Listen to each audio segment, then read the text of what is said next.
মামুনি আমি তোমার তোমার তোমার পায়ে পড়ছি মামুনি, আমাকে এ বাড়িতে থাকতে দাও মামুনি। মামুনি তুমি তো জানো আমি এক কোণে পড়ে থাকবো মামুনি, আমি সত্যি বলছি, আমাকে এ বাড়ি থেকে তাড়িয়ে দিও না, আমি হাত জোড় করছি মামুনি, তোমার কাছে আমি এক কোণে পড়ে থাকবো, আমাকে তাড়িয়ে দিও না মামুনি।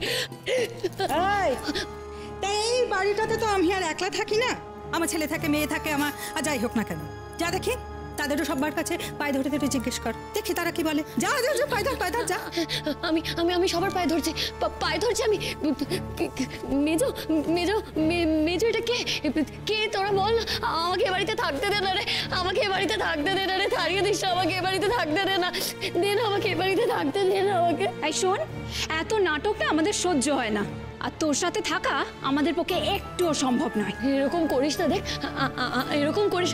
বাবু বাবু তুই এখানে আছিস, তুই একটু আমাকে থাকতে দে না রে, এই বাড়িতে আমি এক করে পড়ে থাকবো, এভাবে আমাকে তাড়িয়ে দিস না প্লিজ। তোমরা ওভাবে বৌদিদিকে কষ্ট দিচ্ছ কেন?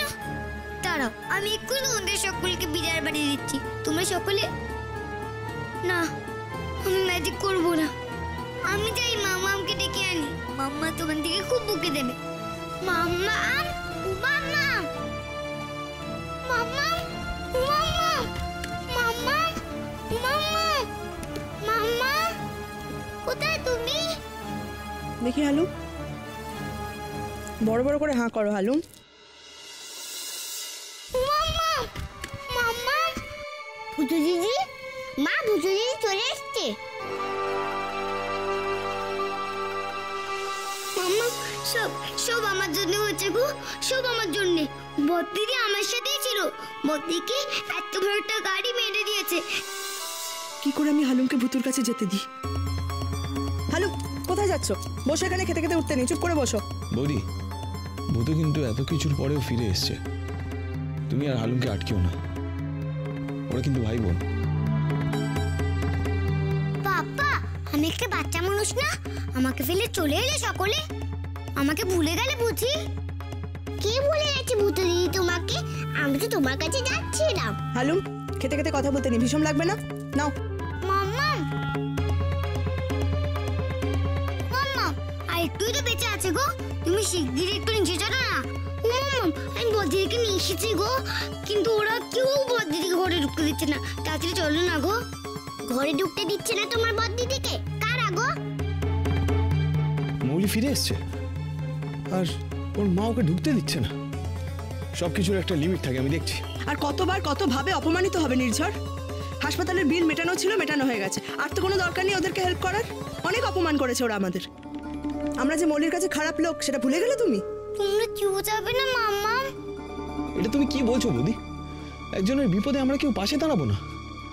ওই ভদ্রমহিলার কোনো অধিকার নেই ওকে বাড়ি থেকে বার করে দেওয়ার, যেখানে মেয়েটা প্রাণপাত করে খেটেছে ওই বাড়ির জন্য, আর আজকে সে চোখে দেখতে পাচ্ছে না অসুস্থ বলে বাড়ি থেকে বার করে দেবে, আর আমরা সবাই সেটা মেনে নেবো? বাহ, চলো তো চলো চলো, সব কথা গোলচের সামনে গিয়ে বলবি। এসো।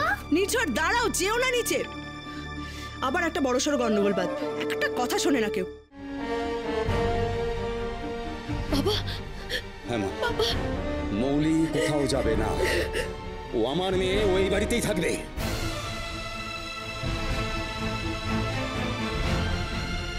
ওমাই আবার কি? তোমাকে এখানে কে আনলো? আমি এনেছি, বেশ হয়েছে। আমাকে ভগবান এনেছেন, ভগবান। এখনো তিনি মাথার উপরে আছেন, তাই ঠিক সময় মতোই এনেছেন। দেখো এ সমস্ত আদিক্ষেত আমার পছন্দ না, আমি তোমাকে আগেই বলেছি যে এই বোঝা আমি ঘরে বয়ে নিয়ে বেড়াতে পারবো না, এ বাড়ি তোর থাকা হবে না, আমার শেষ কথা। বাড়ি ভাড়াটা কিন্তু এখনো আমি দিই, কোনো মৌলি এই বাড়িতেই থাকবে। মা তোর শরীরের এই অবস্থা নিয়ে তুই একা একা নার্সিংহোম থেকে চলে এসেছিস। আমার যাওয়া উচিত ছিল, কিন্তু আমি তো যেতে পারিনি। এর চাইতে লজ্জার কিছু হয় না মা, তবে তোকে এ বাড়িতে রাখতে পারলে আমার পাপের বোঝা অন্তত কিছুটা কমবে। আমাকে ক্ষমা কর মা, আমাকে ক্ষমা কর। কনক, আমি মৌলিকে নিয়ে ঘরে চললাম। ঘরে যাচ্ছি মানে? ভালো হচ্ছে না বলে দিলাম। ভালো হবে গো, ভালো হবে গোলজেঠি, বদ্দিদি ভালো হবে। বদ্দিদি তুমি ঠিক ভালো হয়ে যাবে, দেখো ভূতু তোমায় প্রমিস করছে। আরে কোথায় যাচ্ছ? আরে আমি বলছি ওই মেয়ে বাড়িতে থাকবে না, তুমি ওকে নিয়ে ঘর যা। আশ্চর্য!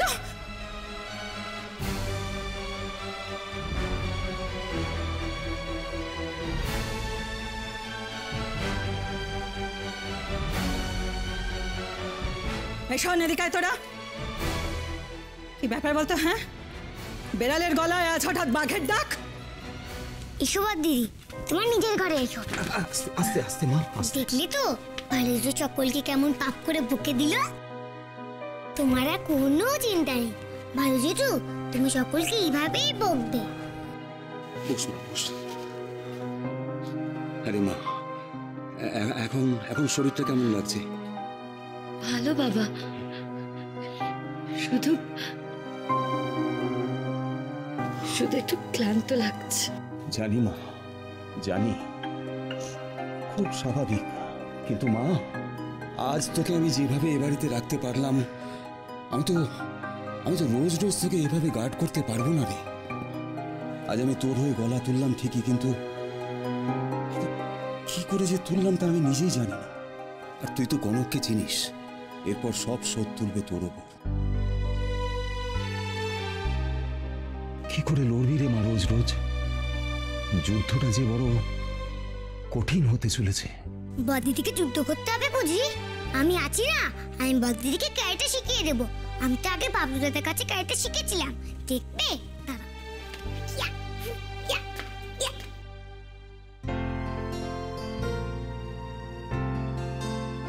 ইয়া, ইয়া। কি রে মা, তুই এর মধ্যেও হাসছিস? তুমি এত ভেবো না বাবা, আমার কাছে লাঠি আছে। লাঠি? কোথায় লাঠি? আর প্রতিটি তুমি লাঠি দিয়ে কাকে মারবে গো? অন্ধের চষ্টি বাবা, এত চিন্তা করো না তুমি। কি যে বলছিস কিছুই বুঝতে পারছি না। আমিও তো বুঝতে পারছি না ও শক্ত কথাটা মানে কি গো? কি বলো না? জাগে, তুই একটু মাথা ঠান্ডা করে বিশ্রাম নে, আমি একটু আসছি। হ্যাঁ,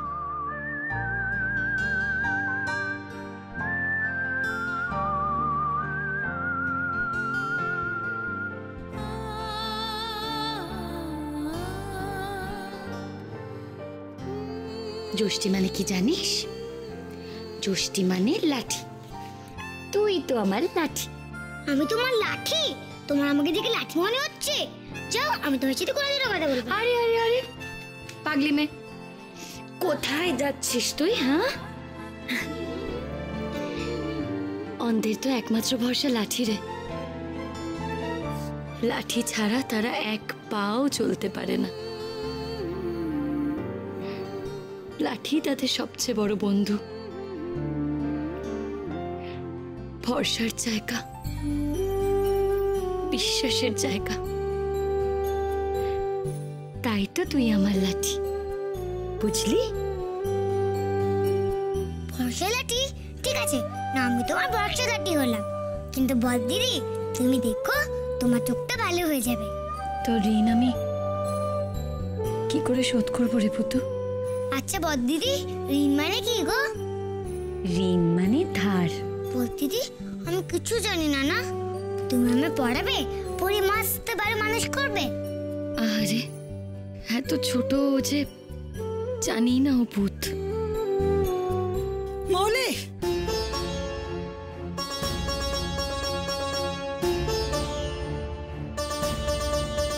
আমি মৌলিকে বিয়ে করতে চাই।